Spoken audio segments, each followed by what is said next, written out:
Hi everyone, my name is Richard Santoro and I welcome you to Third and Zen, the YouTube channel where every week I'm sharing a spiritual message to nourish ourselves, heart, mind, body, and soul. First, thank you for stopping by the channel. Thanks for checking out today's video. I hope this video finds you doing well. I hope you're taking the time to care for yourself, heart, mind, body, and soul in whatever way that you find that you need. Again, thanks for being here. With that being said, we're gonna jump right in. Let's just all take a moment, take a nice deep breath. Give yourself permission to do nothing, to just be. So breathe, sit, soften, loosen, settle, just be. The world will be just fine without us for a little bit of time. So just breathe and be still.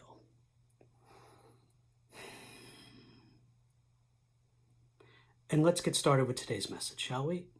So I think it goes without saying, and I think I'm stating the obvious, we live right now and have been in some scary times, some ugly times. There's war, there's violence, there's unrest, there's injustice, there's disease, there's suffering of all kinds.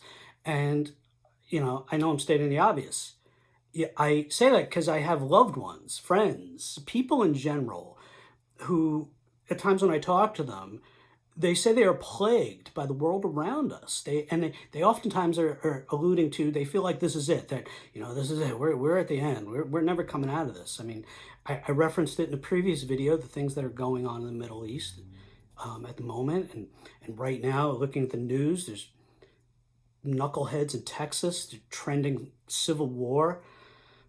So things are a little askew at the moment. We'll just say that. And, the people that are referring to and make mention of the fear of, this feels like it's it. We have this idea, and that people look at the book of Revelation, for example, this apocalyptic book, and we have the four horsemen of the apocalypse. You have death, war, and famine, and conquest. That's what the four horsemen of the apocalypse, when you read Revelation in chapter 6. Revelation, that's what they symbolize: death, war, famine, and conquest. And we see that going on in the world around us. Now, just setting aside for a moment the issues with the interpretations and reading of the book of Revelation, where it's prophecy and prophetic things versus just an analogy and figurative language that's discussing contemporary, the time, and historic commentary. There is this wrestling match with the interpretation of Revelation, and set that aside for a second. People look at the world around them, death, war, famine, and conquest, and think it's going on right now. We're in the apocalypse. It's happening. It's coming. And I remember once, I was at a Bible study at a church, and the pastor who was leading was on the book of Revelation. And he made mention of this, and he said, tell me a time in history when all four of these, death, war, famine, and conquest, these supposed four horsemen of the apocalypse who are heralding the coming of the end of the world, he said, tell me a time when these four things haven't been around during every period of time. Death, war, famine, conquest, these ugly things have always been around in every period of time. And that means that people of every period and every era of time think they are living in that end of time because of the world going around, because of the ugliness. Every period of time, every generation can relate. That's why the book of Revelation was written that way, for all times. But anyway, all throughout history, there's been this ugliness. There's been the challenges of the world around us, from the bubonic plagues and influenza outbreaks to COVID, from the American Civil War and the Depression and the Great War, World War I and World War II, and all wars, all think that they are living in these Revelation apocalyptic four horsemen times, because all of us, from start to finish in the history of humanity, live during these times that include various waves and levels of death and war and famine and conquest and so much more. So when we look at the world around us and think how dire it is, that the end is near, that we are not coming back from the brink, just know that the world has always kind of been up the creek, so to speak. Now, I know that that is a mix of both maybe comforting and reassuring and maybe not so much. So let's shift for a moment. Let's pause and let's do a shift for a moment. Let's unpack more in detail. I laid out the uncomfortable part. Let's unpack the comforting part, shall we? Yes, the ugly and the challenging and the painful has always been there. It's just the way it is. But you know what? So has the good. That's always been there too, side by side with it. Kindness, love, goodness, affection, gentleness, warmth, fellowship, charity, generosity, healing, overcoming, peace. Yes, we can look at the world around us and grieve, and we can fear. Is this it? Are the four horsemen riding? Is this the end, so to speak? And we can look at the history of humanity and see that for all times and all ages, it's been filled with its share and type of bleakness. And that is going to be unnerving and scary and a lot of ugh, and I know that. And we can hold space for that. But we very much ought to remember and hold space for the fact that during all of that time, there's also been love and kindness and lots of good. So let me just pause here for a moment and say this. When I first wrote this message some time ago, I got this far in the message and I stopped because it's easy to rattle off some timely and historic rough spots that instill fear that we're doomed. But how does one distill all of the good that exists and that has existed? I mean, the last thing I want to do is stand here and list off a bunch of good things. I don't want to sound pithy or Hallmark Lifetime movie type or whatever. So I set this message aside for a few weeks and I reflected on it and to see where I could pick up, where I could go from that. And in doing so, the Holy Spirit reminded me of a story that I love. And I thought, yeah, that works. I'll do that. So I want to talk about the good that exists in the world, encapsulated in just one story.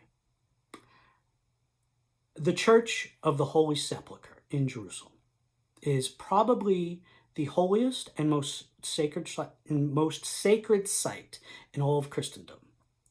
It was built and consecrated 300 years after the life of Jesus, and tradition states that the site upon which the church resides is the location where Jesus was crucified and died on the cross, and where he was laid to rest in his tomb.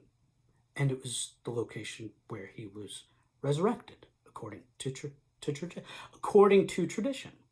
So let me just reiterate that one more time, just to be clear. This site, the Church of the Holy Sepulchre in Jerusalem, is where tradition states that Jesus was crucified, died, and buried, and was resurrected. So it is a very, very, very sacred site, to say the least. Today, this church is located, as I said, in Jerusalem. So today, it's located in the Jewish land of modern-day Israel. And it's currently overseen generally by the Greek Orthodox Church. But control of the church itself is shared among various Christian denominations. Now, despite occasional disagreements, it happens with people, religious services are held by these various denominations and take place in the church with regularity. And there's the coexistence among them is generally peaceful and amicable and lovely.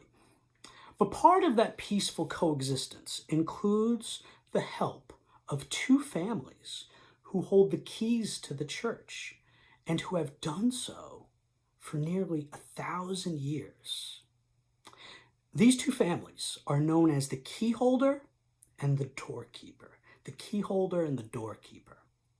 For the last 900 plus years, every day a member of the keyholder family rises at dawn, takes these ancient keys to the church, and there they are met by a member of the doorkeeper family. And together, they open the church doors to the public and for the holy business of the day. And then at dusk, the key holder and the doorkeeper together return to close the doors and lock up the church. Every day for nearly 1,000 years, two families have been holding the key and opening the doors to the holiest site in Christianity, the place where tradition states that Christ was crucified, died, buried, and resurrected.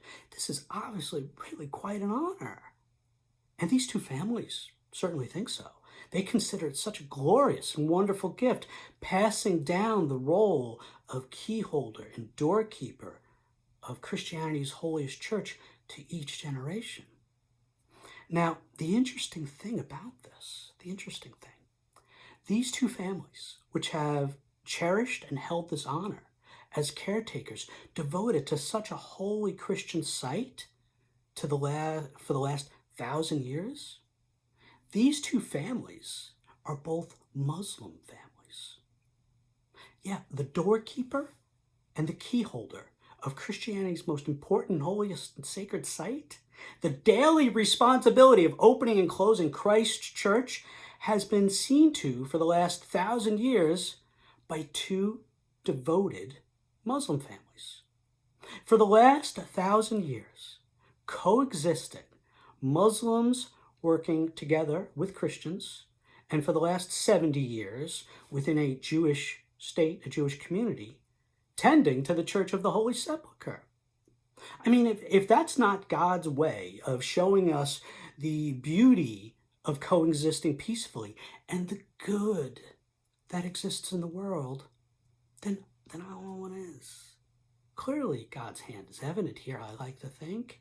I mean, think about it for a moment. Just let's put it in a little bit of context to make sure we all got it and that it lands. You have the three major Abrahamic religions here. You have Muslim key holders in a Jewish land caring for a Christian church. Three members of a religious family tree that historically go at it in pretty ugly ways, scaring the heck out of the rest of the world in the heart of maybe the most geopolitically volatile area of the world, including right now. And here they are, working together, sharing in goodness, showing goodness. So my point is this. When we look at the world around us, and when we fear the worst, and when we think this is it, we're doomed, we're not coming back from this one, let's all remember this example. That in an area of the world that right now has some real ugliness in it, and an area of the world that at this moment is emblematic of many people thinking, this is it, I don't know. Let's remember this story and remember that there is also goodness, and there has been for generations. Again, we can hold space for the fear and the angst we have when we look at the world around us. We need to hold space for that, and we need to care for that, for sure. But we can and ought to also hold space for seeing that the good has always been right there too, coexisting and thriving. We need to also hold space for that and celebrate that, for sure. And with that, we can also remember that while the ugly and the painful has always been there, has always been here, has always been there, and generations have always feared the end is nigh, we're done, we can trust that in the heart of a place that is filled with so much pain and war and suffering and terrible things, a place that is part and parcel of our fears today, of many people's fears, we can remember that God saw to it that there would be Muslim key holders to Christians' most sacred church in the heart of Jewish land. Let that be a reminder that right alongside the bad and the ugly, there has always been good in this world, and there will continue to be good and love and kindness. This isn't the end.